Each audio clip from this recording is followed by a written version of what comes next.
ETF index mutual funds నేర్చుకుని stock మార్కెట్లో రాణించాలనుకుంటున్నారా? వెంటనే ఈ నెంబర్కి కాల్ చేయండి.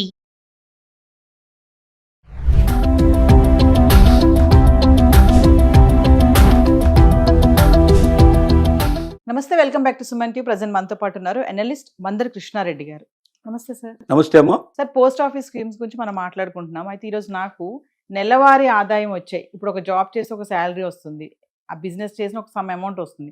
అలాగే పోస్ట్ ఆఫీస్లో కూడా కొన్ని పథకాల్లో నెలవారీ ఆదాయం వచ్చే పథకాలు ఏమైనా ఉన్నాయా? ఒకసారి మా వ్యూవర్స్. పోస్ట్ ఆఫీసు ఒక మంచి పథకాన్ని తీసుకొచ్చింది. ఈ పథకం ప్రకారంగా రిటైర్ అయిన వారు కానీ, గృహిణి కానీ, నిరుద్యోగులు కానీ నెలసరి కొంత ఆదాయం వాళ్ళకి, అంటే ఆల్రెడీ వస్తున్న ఆదాయానికి ఇంకొంచెం ఆదాయం తోడైతే సులభంగా ఎవరి దగ్గర చేబదులు చేయాల్సిన అవసరం లేకుండా, ఎవరి దగ్గర చేజాపాల్సిన అవసరం లేకుండా నెలంతా సాఫీగా పూర్తి చేసుకోవడానికి బడ్జెట్కి ఎంత తక్కువ పడుతుందో చూసుకొని దాని ప్రకారంగా కొంత అమౌంట్ను మనం డిపాజిట్ చేయగలిగితే పోస్ట్ ఆఫీస్లో నెలవారీగా మనకు వడ్డీ లభించే అవకాశం ఉంది. ఇది మామూలుగా వడ్డీ పథకం 7.4% ఎస్బీఐ అకౌంట్ మీద ఇస్తోంది. బ్యాంకులు అంత ఇవ్వవు, తక్కువ ఇస్తాయి. పోస్ట్ ఆఫీస్ ఎక్కువ ఇస్తుంది, మనకు తెలుసు. ఎందుకంటే పోస్ట్ ఆఫీస్ అనేది కేంద్ర ప్రభుత్వం చేత నడపబడేటువంటి సంస్థ, 100% గ్యారంటీ ఉండే సంస్థ. ఇంత ముందు కూడా మనం చాలాసార్లు ప్రస్తావించుకున్నప్పుడు ఇప్పుడు కూడా ప్రస్తావించుకోవాల్సిన అవసరం ఏంటంటే, బ్యాంకుల్లో మీరు ఎంత డబ్బు డిపాజిట్ చేసినా 5 లక్షలు మాత్రమే మీకు రిటర్న్ వస్తుంది. అంటే మీరు 5 లక్షల లోపల ఏదైనా డబ్బు దాంట్లో మీరు పెట్టుబడి పెట్టుకుంటే, రేపొద్దున మీరు దాచుకున్నట్టయితే ఏదైనా ఆ బ్యాంకు నష్టాల పాలైనా, లేకపోతే కాలిపోయడం జరిగినా, అట్లాంటివి ఏమైనా జరిగినప్పుడు, ఏదైనా అనుకోని సంభవాలు జరిగినప్పుడు మీకు రిటర్న్ వచ్చేది, రిఫండ్ వచ్చేది ఎంత అంటే 5 లక్షలు మాత్రమే వస్తుంది. అంటే మీరు ₹1,00,00,000 దాచిపెట్టినా మీకు వచ్చేది 5 లక్షలే. ఒకవేళ 5 లక్షల లోపల దాచిపెడితే దానికి ఎంత అవుతుందో దాని ప్రకారంగా లెక్క కట్టిస్తారు. 3 లక్షలు దాచిపెట్టే 3 వస్తాయి మీకు. 5 లక్షలు అయితే 5 లక్షలు వస్తాయి. 5 లక్షల పైన అయితే మాత్రం మీకు వచ్చేది 5 లక్షలే. కానీ పోస్ట్ ఆఫీస్ లోపల ఎంత డబ్బు దాచిపెట్టినా ఏ ఒక్క రూపాయి మీకు నష్టం కాదు, ప్రతి రూపాయి మీకు చెల్లుబాటు అవుతుంది.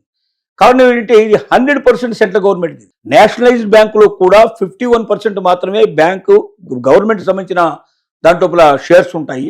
మిగిలినటువంటి 49% ప్రైవేట్ వాళ్ళకి ఇచ్చే అవకాశాలు ఉంటాయి. సెంట్రల్ గవర్నమెంట్ నడిపేటువంటి పోస్ట్ ఆఫీసుల్లో మాత్రం 100% గవర్నమెంట్ది తప్ప ప్రైవేట్ వాళ్ళకు దీంట్లో ఎక్కడ అవకాశం లేదు. కాబట్టి కేంద్ర ప్రభుత్వం చేత నడిపించేటువంటి సంస్థ కాబట్టి మన డబ్బు లక్షలు కాదు, 10 లక్షలు దాచుకున్నా, 25 లక్షలు దాచుకున్నా, ఒకవేళ పోస్ట్ ఆఫీసులు దివాలా తీసినా, లేకపోతే పోస్ట్ ఆఫీసులో ఎత్తేసినా, ఏ జరిగినా సరే కేంద్ర ప్రభుత్వం మన డబ్బుని పువ్వుల్లో పెట్టి మన చేతులు పెడుతుంది. మనం భయపడాల్సిన అవసరం లేదు, నిశ్చింతగా నిద్రపోయే అవకాశం ఉంది. ఇది దృష్టిలో పెట్టుకోవాల్సింది. ఇప్పుడు కొత్త పథకం గురించి మనం మాట్లాడుకున్నాం. కొత్త పథకం లోపల ఏంటంటే, ఎవరైనా ఒకవేళ ₹1000 ఈ పథకాన్ని ప్రారంభించవచ్చు, ₹1000 స్టార్ట్ చేయొచ్చు. అలా ఒకవేళ వాళ్ళు ఎవరైనా ఒక ₹1000 నుంచి ₹1,00,000, ₹1,50,000 పెట్టారనుకుందాం ఒకేసారి. ఈ ₹1,50,000 దాచుకున్నట్టయితే వాళ్ళకి వచ్చేది ఎంత ఆదాయం? ప్రతి నెల సుమారుగా ₹925 సుమారుగా వస్తుంది వాళ్ళకి. ₹1,50,000 పెడితే ఎవ్రీ మంత్ ₹925 వాళ్ళ చేతి. అలా కాకుండా ₹3 లక్షలు దాచుకున్నట్టయితే ₹2,225 దాకా సుమారుగా వాళ్ళకి వచ్చే అవకాశాలు ఉన్నాయి. ఒకవేళ వాళ్ళు సింగిల్ పర్సన్, ఒక్కరు మాత్రమే అయితే 9 లక్షలు మాత్రమే పెట్టాలి. ఒకరికి మ్యాక్సిమం పెట్టగలిగే డబ్బు ఎంత దీంట్లో అంటే 9 lakhs మాత్రమే సింగిల్ అకౌంట్ కింద. అలాగే ఇద్దరు కలిసి అయితే 15 లక్షలు పెట్టచ్చు. సింగిల్ అకౌంట్ కింద మాత్రం 9 లక్షలు మాత్రమే దాచుకోవాలి. 9 లక్షలు దాచుకున్నట్టయితే సుమారుగా వాళ్ళకి ఎంత వస్తుంది? ₹5,250 నుంచి ₹5,500 మధ్యలో వచ్చే అవకాశాలు ఉన్నాయి. ఒకవేళ వీళ్ళు 15 లక్షలు ఇద్దరు కలిసి జాయింట్ గా దాచుకుంటే ₹9,250 నుంచి పెడితే ₹9,750 దాకా వీళ్ళకి వచ్చే అవకాశాలు ఉన్నాయి. అంటే సుమారుగా ₹10,000 అన్నమాట. అంటే ఇద్దరు కలిసి ₹15 లక్షలు దాచుకుంటే ప్రతి నెల వాళ్ళకి సుమారుగా ₹10,000 వస్తుంది.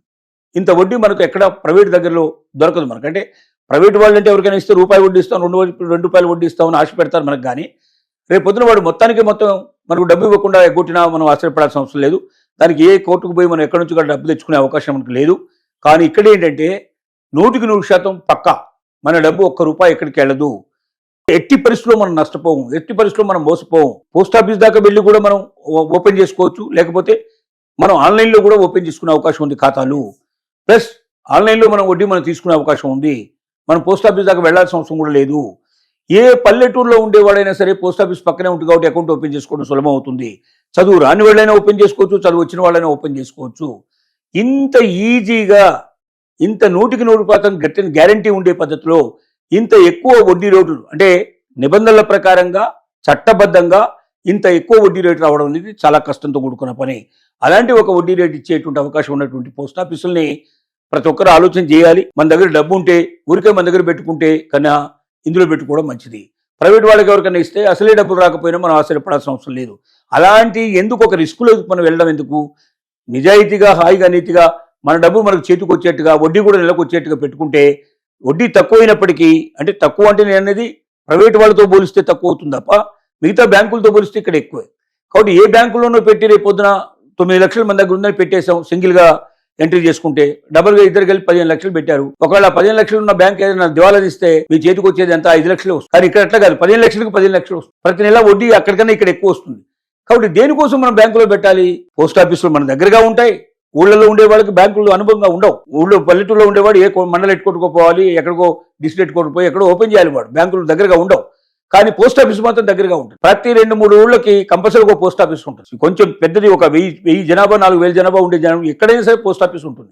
కాబట్టి మనకు అతి దగ్గరలో ఉండే పోస్ట్ ఆఫీస్లో ఓపెన్ చేసుకుని మనం ప్రతి నెల తప్పనిసరిగా దీంట్లో వచ్చి వడ్డీ క్రమం తప్పకుండా తీసుకొని డిజిటల్గా ఆన్లైన్లో కూడా మనం పేమెంట్ సంపాదించుకోగలిగి మనం పోస్ట్ ఆఫీస్కి వెళ్లాల్సిన అవసరం లేకుండానే మనం ఆ డబ్బును ఎక్కడికంటే అక్కడ చెల్లింపులు చేసుకోవడానికి అవకాశం ఉండే ఇంత మంచి అవకాశం ఉండే ఈ పథకాన్ని ఖచ్చితంగా ప్రతి ఒక్కరూ పాటించినట్టయితే ఒక రకంగా మీకు లాభం కలగడమే కాదు, ప్రభుత్వానికి కూడా లాభం కలుగుతుంది. అంటే ప్రభుత్వం అంటే మళ్ళీ ప్రజలందరికీ లాభం కలిగే అవకాశం ఉంది. ఎందుకంటే మీరు పెట్టే డబ్బు ఏదైతే ఉందో డిపాజిట్ చేస్తున్నారో, 5 ఏళ్ళ కానీ మీరు డిపాజిట్ చేసినారు, 5 ఇయర్స్ దీనికి మొత్తం టర్మ్, 5 ఏళ్ల లోపల మీరు తీయకుండా వడ్డీకి పెడితేనే ఇది వస్తుంది. 5 ఏళ్ల తర్వాత మీ డబ్బు మళ్ళీ మీ చేతికి ఇచ్చేస్తారు. మీరు ఎంతైతే పెట్టుబడి పెట్టారో అంత 5 ఏళ్ల తర్వాత మీకు వస్తుంది.